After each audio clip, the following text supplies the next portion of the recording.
नमस्कार। आज पूरे भारत में सुर्खियों में है यूनिफॉर्म सिविल कोड यानी समान नागरिक संहिता। उत्तराखंड सरकार, जैसे कि आप जानते हैं, कैबिनेट ने अप्रूव कर दिया है, उसका मसौदा तैयार है। यूनिफॉर्म सिविल कोड आखिर है क्या? समान नागरिक संहिता आखिर है क्या?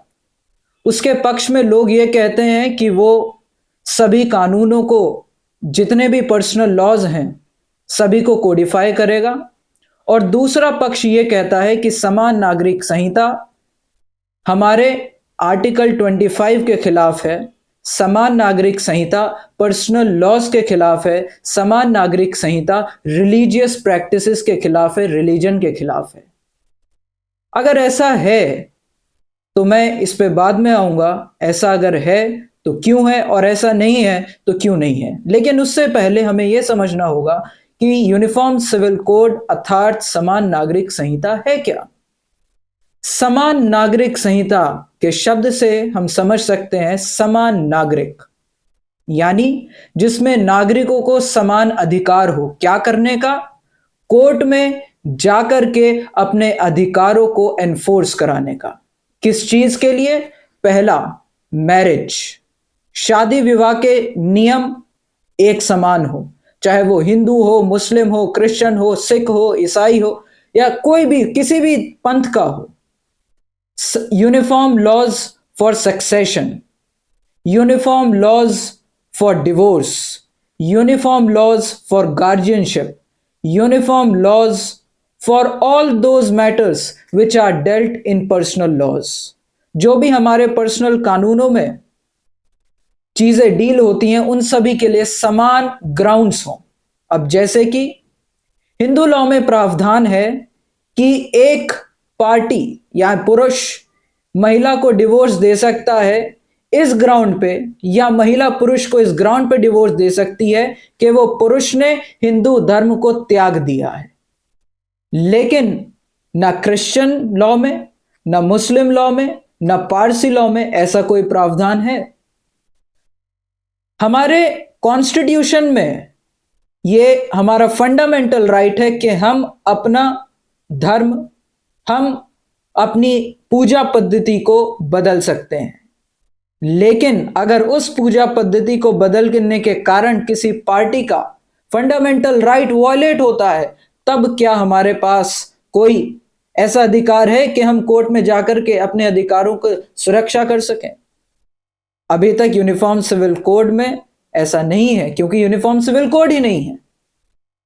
हिंदू लॉ में प्रावधान है कि if one has renounced his religion, another party can seek divorce, but in other personal laws it is not a subject matter on which a divorce can be sought.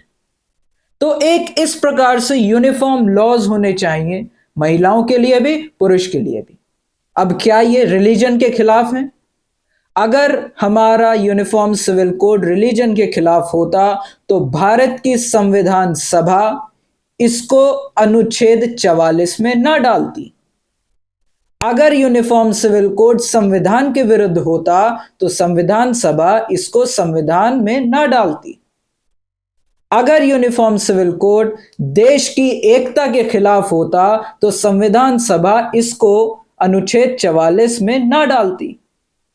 मैं आपको एक बात बताऊं, जब संविधान सभा में यूनिफॉर्म सिविल कोड के लिए बहस चल रही थी तो एक तबका यह कह रहा था कि यूनिफॉर्म सिविल कोड को तो फंडामेंटल राइट बनाना चाहिए, लेकिन यह कहा गया कि चूंकि संविधान सभा के पास इतना समय नहीं है और भी प्रावधान है जिनको हमें डील करना है, तो इसीलिए अभी इसको राज्य के नीति निर्देशक तत्वों में डाल देना चाहिए, डायरेक्टिव प्रिंसिपल्स में डाल देना चाहिए।